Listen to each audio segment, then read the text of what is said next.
Hello everyone. तो कैसे हो आप सब। आज के इस वीडियो लेक्चर में हम पढ़ेंगे रियल एनालिसिस का एक इम्पोर्टेंट टॉपिक जिसका नाम है मीट्रिक स्पेस। इस लेक्चर में हम पढ़ेंगे कि मीट्रिक स्पेस क्या होती है, उसकी डेफिनेशन क्या है, मीट्रिक क्या होती है और मीट्रिक स्पेस क्या होती है, और इससे रिलेटेड कुछ एग्जांपल्स। तो सबसे पहले हम इसका इंट्रोडक्शन पढ़ लेते हैं। ठीक है, इंट्रोडक्शन क्या है कि in many branches of mathematics specially in geometry and analysis, math की बहुत सारी ब्रांचेज में, खासकर ज्योमेट्री में और एनालिसिस में, it has been found extremely convenient to have available a notion या फिर कंसेप्ट या फिर आइडिया या फिर थॉट, कुछ भी बोलो, सारे सिनोनिम्स हैं, of distance which is applicable to the elements of abstract sets. इसका मतलब क्या है कि जो आपकी ज्योमेट्री, जो एक मैथ होता है, जिसे मैथ की अलग अलग ब्रांचेज हैं, तो एक ज्योमेट्री भी होती है, ज्योमेट्री है, एनालिसिस है।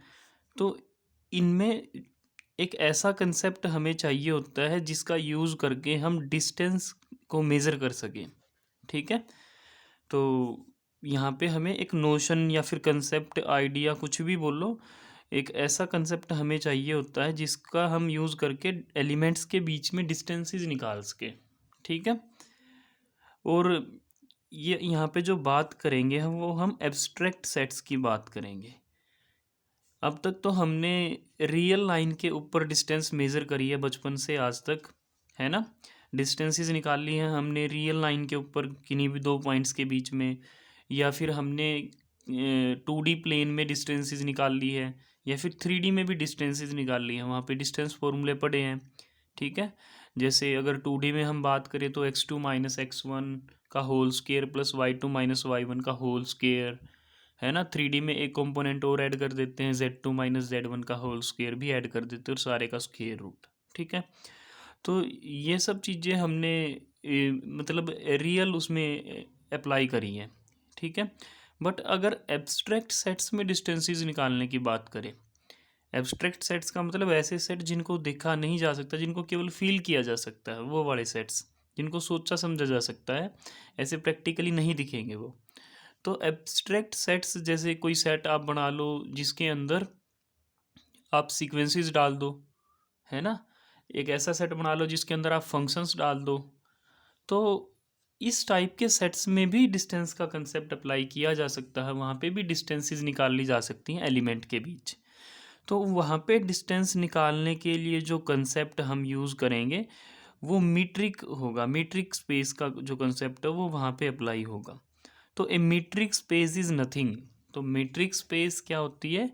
It is nothing more than A non empty set. Metric space एक नॉन एम्प्टी सेट होता है जिसमें एक equipped with the concept of distance, और एक नॉन एम्प्टी के साथ एक डिस्टेंस का कंसेप्ट भी साथ में वहाँ पे दिया जाता है कि वहाँ पे डिस्टेंसेस कैसे मेज़र करी जाएंगी, which is suitable for the treatment of convergent sequences in the set and continuous functions. ठीक है, तो आपने पहले सीक्वेंस एंड सीरीज में कन्वर्जेंट सीक्वेंसेस भी पढ़े होंगे, और आपने फंक्शंस की भी कंटिन्यूटी डिसकंटिन्यूटी के बारे में पहले पढ़ा होगा छोटी क्लासेस में। तो अगर हम वहाँ पे देखें, जब हम कन्वर्जेंट सीक्वेंस की बात करते हैं तो क्या करते हैं वहाँ पे बेसिकली, जब हम सीक्वेंस के कन्वर्जेंट होने की बात करते हैं तो वहाँ पे करते क्या है। जैसे अगर हम लिखें कोई सीक्वेंस ए एन है, वो कन्वर्ज करती है लिमिट एल को, कब बोलते हैं, तो उसके लिए हम क्या करते थे, for given epsilon greater than zero. ये डेफिनेशन होती थी, for given epsilon greater than zero there exist n belongs to m belongs to natural number. कोई नेचुरल नंबर हमें मिलता था such that a n minus l का जो mode होता था वो लेस देन एप्साइलन हो जाता था for all n greater than equals to m. ये डेफिनेशन होती थी कन्वर्जेंट सीक्वेंस की। इसका मतलब क्या है? इसका मतलब ये है कि आप कोई भी एप्साइलन दे दो जीरो से बड़ा, कोई भी पॉजिटिव नंबर दे दो, उस नंबर के रिस्पेक्ट में हम एक ऐसा नेचुरल नंबर एम ढूंढ के दिखाएंगे कि इस प्लेस पे और इस प्लेस के बाद की सीक्वेंस की जितनी भी टर्में हैं, उन सभी टर्म्स का एल के साथ जो डिस्टेंस हम निकाल लेंगे, ये जो ए एन माइनस एल का मोड निकाला हुआ है, ये क्या है, ए एन और एल के बीच की डिस्टेंस है, तो वो डिस्टेंस एप्साइलन से छोटी होगी। ठीक है, तो जब हम सीक्वेंस की कन्वर्जेंस की बात करते हैं तो वहाँ पे हम डिस्टेंस का ही कंसेप्ट यूज़ करते हैं, ठीक है। ऐसे ही फंक्शंस की कॉन्टिन्यूटी के बारे में हम बात करते हैं तो वहाँ पे भी डिस्टेंस का ही कंसेप्ट यूज़ किया जाता है, ठीक है ना। तो सीक्वेंसेस, जब सीक्वेंस की कन्वर्जेंस है या फिर फंक्शन की कॉन्टिन्यूटी है, इन सभी कॉन्सेप्ट्स के अंदर डिस्टेंस की नोशन यूज होती है, ठीक है। पर ये सब तो हमने अब तक रियल लाइन पे पढ़े हैं, है ना, रियल नंबर की सीक्वेंसेस पढ़ी है। बट अगर कोई ऐसी स्पेस है, कोई ऐसा सेट है जहाँ पे मतलब नंबर्स नहीं है, कुछ और चीज़ें हैं, वहाँ पे डिस्टेंसेस कैसे मेज़र करी जाएंगी, वहाँ पे सीक्वेंस की कन्वर्जेंस या फिर फंक्शन की कंटिन्यूटी कैसे बताई जाएगी। तो ये सारी चीज़ें समझने के लिए हमें सबसे पहले एक कंसेप्ट को पढ़ना ज़रूरी है, वो क्या है, मीट्रिक स्पेस। तो आई होप आपको इंट्रो समझ में आया होगा कि हम मीट्रिक स्पेस पढ़ क्यों रहे हैं, इसकी ज़रूरत क्यों पड़ी है हमें, ठीक है। तो सबसे पहले डेफिनेशन है मीट्रिक स्पेस की, मीट्रिक एंड मीट्रिक स्पेस। तो let x be a non empty set है, हमारे पास कोई सेट है जो कि कैसा है, नॉन एम्प्टी है। ए फंक्शन डी, एक फंक्शन डिफाइन किया जिसको किससे डिनोट किया हमने, डी से। A function d is said to be a metric if d from x cross x to r. एक फंक्शन हमने डिफाइन किया जिसको हमने डी से डिनोट किया, और ये फंक्शन कहाँ से कहाँ काम करेगा, ये एक्स क्रॉस एक्स से, मतलब एक्स की एक्स के साथ कार्टेशियन प्रोडक्ट करेंगे, इस सेट से रियल नंबर के सेट पे काम करेगा, ठीक है। Where r is the set of real numbers, कहने का मतलब है कि इस फंक्शन के अंदर आप क्या रखोगे, आप ऑर्डर्ड पेयर रखोगे ऐसे, ठीक है। पहले वाला जो एलिमेंट होगा वो भी एक्स का है और दूसरे वाला एलिमेंट भी एक्स का, क्योंकि कार्टेशियन प्रोडक्ट करके ऑर्डर पेयर मिलते हैं। पर जो आपको आंसर मिलेगा, सी सपोज हमें आंसर मिला, तो ये एक रियल नंबर मिलेगा। आप यहाँ से कोई या तो आप इसको ऐसे रीड करो कि एक्स क्रॉस एक्स से एलिमेंट उठा रहे हो, या फिर आप इसको ऐसे भी रीड कर सकते हो कि सेट एक्स के कोई भी दो एलिमेंट उठाओ, ए और बी, उनको जब आप ऐसे पेयर में रख के डी अप्लाई करोगे तो आपको क्या मिलेगा, सी मिलेगा। बेसिकली जो ये डी ए कोमा बी लिखा हुआ है, इसका मतलब है ए और बी के बीच की डिस्टेंस, और जो कि आपको क्या मिलेगी, कोई रियल नंबर मिलेगा, ठीक है। सी से उसको हमने यहाँ पे डिनोट कर दिया। तो कोई फंक्शन है किसी सेट एक्स के ऊपर, एक्स क्रॉस एक्स से आर पे जो काम करता है, उसको हम कब बोलेंगे कि वो मीट्रिक है, जब वो ये चार कंडीशन सेटिस्फाई करे। तो पहली कंडीशन क्या है, D of x comma y is greater than equal to zero. मतलब किन्हीं भी दो एलिमेंट पे जब आप डी अप्लाई करोगे ऐसे पेयर बना के, तो वो value greater than equal to zero रहेगी, और ये हर एक एलिमेंट, हर एक दो एलिमेंटों पे अप्लाई होएगी ये condition, for all x comma y belongs to x. और इस प्रॉपर्टी को बोला जाता है नॉन नेगेटिविटी, कि जो डी होगा वो हमेशा नॉन नेगेटिव आंसर देगा, मतलब माइनस का आंसर कभी नहीं आएगा। और आपको इतना तो खुद भी अंदाज़ा लगा सकते हो कि किन्हीं भी दो चीज़ों के बीच की जो दूरी होती है वो कभी माइनस की नहीं होती, दूरी हमेशा प्लस में ली जाती है या फिर जीरो हो सकती है, ठीक है। ज़ीरो से नीचे कभी डिस्टेंस नहीं होती। नेक्स्ट पॉइंट है, अगर किन्हीं दो चीज़ों के बीच की दूरी जीरो है, distance between x and Y, D of x Y equals to zero, तो implied by X equals to Y, double implication है, मतलब अगर डिस्टेंस किन्हीं भी दो पॉइंट के बीच में ज़ीरो है तो वो दोनों पॉइंट सेम होंगे, और अगर किन्हीं कोई दो पॉइंट सेम है तो उनके बीच की दूरी भी सेम रहेगी, where x comma y belongs to capital x. और इस प्रॉपर्टी को बोला जाता है आइडेंटिटी ऑफ पॉइंट्स, मतलब दोनों पॉइंट आइडेंटिकल होंगे, सेम होंगे, ठीक है। एक और बात, यहाँ पे हम जो सेट एक्स है उसके अंदर के जो एलिमेंट हैं उनको हम एलिमेंट ना बोल के हम पॉइंट बोलेंगे, ठीक है। मीट्रिक स्पेस में उनको पॉइंट बोलते हैं जब हम मीट्रिक स्पेस का कंसेप्ट पढ़ते हैं। तो next is distance between x and y is equals to distance between y and x. अब एक्स से वाई के बीच की दूरी निकालो, चाहे वाई से एक्स के बीच की दूरी हमेशा सेम रहती है, इसको सिमेट्री बोला जाता है। Next is distance between x and y is less than equals to distance between x z plus distance between z y. अगर आपको एक्स और वाई के बीच की दूरी निकालनी है तो आप एक्स और किसी तीसरे पॉइंट जेड के बीच की दूरी निकालो, फिर जेड से वाई पे जाओ। अगर इसको हम एक डायग्राम से देखें, जैसे यहाँ पे तीन पॉइंट है, एक एक्स है, एक वाई है और एक है जेड, ठीक है। तो अगर आपको एक्स और वाई के बीच की दूरी निकालनी है, एक्स और वाई के बीच की अगर आपको दूरी निकालनी है, पहले आप क्या करो, एक्स से जेड वाली दूरी निकाल रहे हो, फिर आप जेड से वाई वाली दूरी निकाल रहे हो, ठीक है, ये ऐसे। तो ऑब्वियस सी बात है, इन डिस्टेंसेस का जो सम होगा ये एक्स से डायरेक्ट अगर आप वाई पे जाओगे तो ये वाली वैल्यू उससे ग्रेटर देन रहेगी। एक केस में ये वैल्यू इक्वल भी हो सकती है जब ये तीनों पॉइंट एक ही लाइन पे हो, जैसे यहाँ पे एक्स है, यहाँ पे जेड है और यहाँ पे वाई है। जब तीनों पॉइंट सेम स्ट्रेट लाइन पे लाई करें यानी कोलिनियर पॉइंट हो, तो उस केस में distance between x and y is equals to distance between x z and distance between z y. तो वहाँ पे इक्वल होता है। अगर ये तीनों एक ही लाइन पे नहीं है तो वहाँ पे हमेशा लेस देन आएगा। तो ये फोर्थ जो प्रॉपर्टी यहाँ पे लिखी हुई है इसको बोला जाता है ट्राइंगल इनइक्वलिटी। ठीक है, ट्राइंगल इनइक्वलिटी क्यों? क्योंकि आप किसी ट्राइंगल की कोई दो साइड्स को सम करोगे, जैसे ये कोई ट्राइंगल है, इसकी इन दोनों साइड्स को सम की लेंथ को सम करोगे तो हमेशा तीसरी साइड की लेंथ से वो ग्रेटर ही आएगी। ठीक है, तो इसीलिए इसको ट्राइंगल इनइक्वलिटी भी बोला जाता है। तो if d is a metric for x then the order pair x comma d is called a metric space. अगर कोई फंक्शन ये चारों प्रॉपर्टी सेटिस्फाई कर देता है तो वो मीट्रिक होता है, उसको हम मीट्रिक बोलते हैं। और ये जो सेट एक्स है इसको जब उसके साथ पेयर बना के लिखेंगे तो उसको बोलेंगे metric space. And d x y is called the distance between x and y, और डी एक्स वाई का मतलब है एक्स और वाई के बीच की दूरी। अब कुछ यहाँ पे एग्जाम्पल डिस्कस कर लेते हैं। तो सबसे पहला एग्जाम्पल है डिस्क्रीट मीट्रिक स्पेस। क्या होती है डिस्क्रीट मीट्रिक स्पेस? तो उसकी डेफिनेशन है let x be any non empty set. अगर हमारे पास कोई नॉन एम्प्टी सेट है एक्स एंड एक फंक्शन है डी, कहाँ से कहाँ, एक्स क्रॉस एक्स से आर पे, be a function such that. और इसको डिफाइन कैसे किया गया है? कोई भी दो आप दो एलिमेंट रखोगे जब डी के अंदर तो ये दो ही वैल्यूज़ देगा, या तो ज़ीरो देगा या फिर वन देगा। अब ज़ीरो कब देगा और वन कब देगा?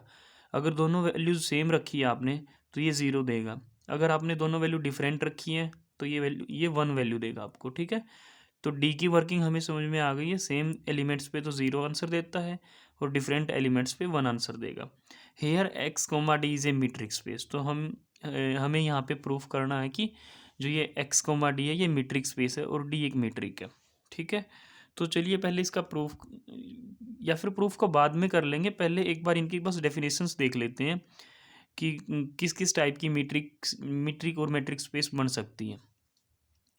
ठीक है, तो ये डिस्क्रीट मैट्रिक स्पेस इस टाइप की मैट्रिक स्पेस को डिस्क्रीट मैट्रिक स्पेस बोलेंगे। अब उसके बाद है यूजुअल मैट्रिक स्पेस। ये हम बहुत ज़्यादा यूज़ करते हैं और आज तक भी हम इसे यूज़ करते आए हैं। तो यूजुअल मैट्रिक स्पेस की डेफिनेशन क्या है? अगर आपके पास जो सेट है एक्स वो रियल नंबर का सेट हो जाए। ठीक है, x equals to r be the set of real numbers. और आपने फंक्शन जो डिफाइन किया है एक्स क्रॉस एक्स से आर पे, वो कैसे डिफाइन किया है कि अगर आप उसके अंदर एक्स और वाई एलिमेंट डालते हैं तो वो क्या करता है, एक्स माइनस वाई करके उसका मोड कर देता है, मतलब एब्सोल्यूट वैल्यू निकालता है। For all x comma y belongs to r this order pair x comma d. तो ये जो ऑर्डर पेयर बनेगा ये मीट्रिक स्पेस हम इसे बोलेंगे।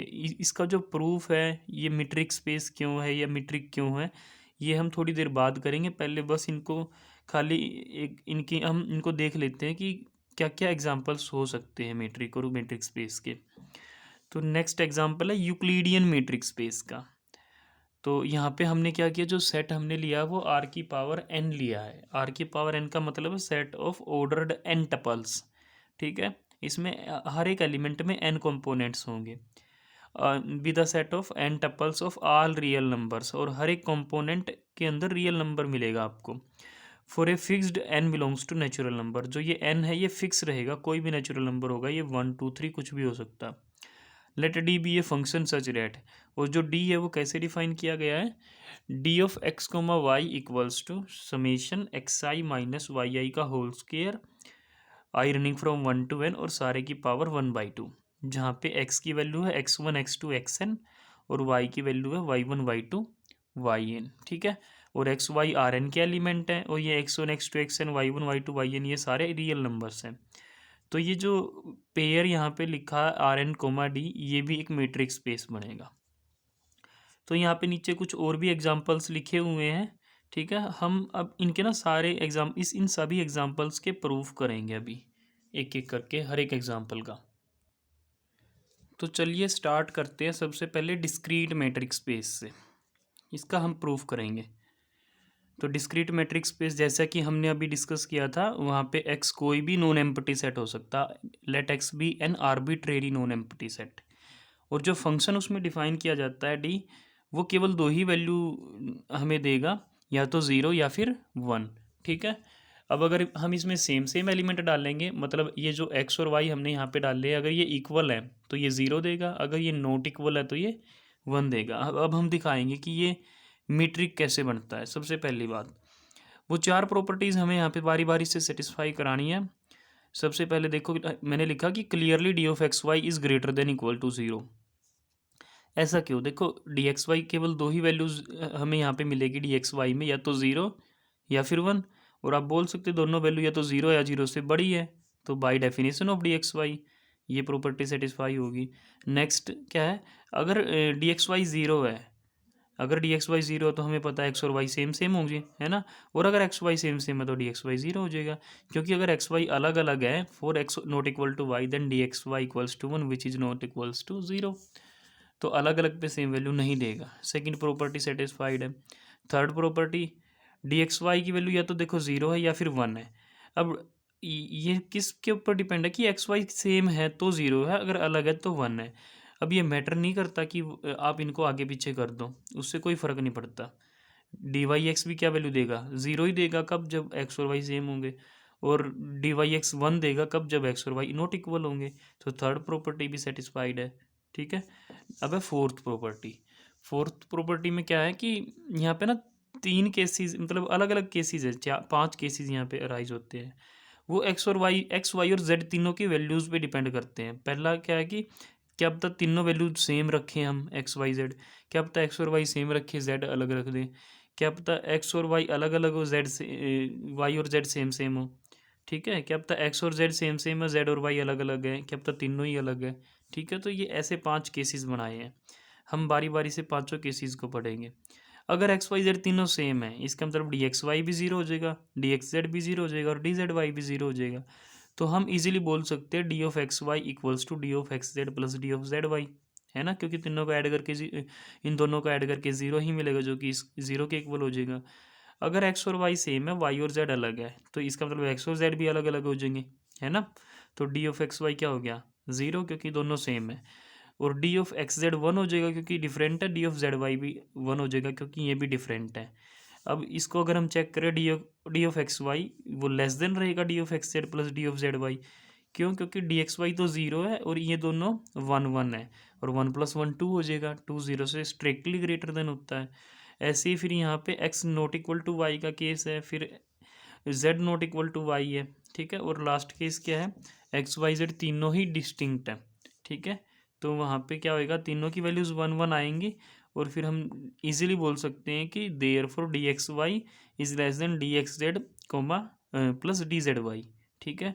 तो thus in all 5 cases we have d of x y is या तो लेस देन आया है इन पांचों केसेस से, या फिर कभी कभी इक्वल भी आया है। ठीक है। For all x y z belongs to capital x, hence d is a metric for x known as a discrete metric and x comma d is a discrete metric space। तो ये था हमारा discrete metric space।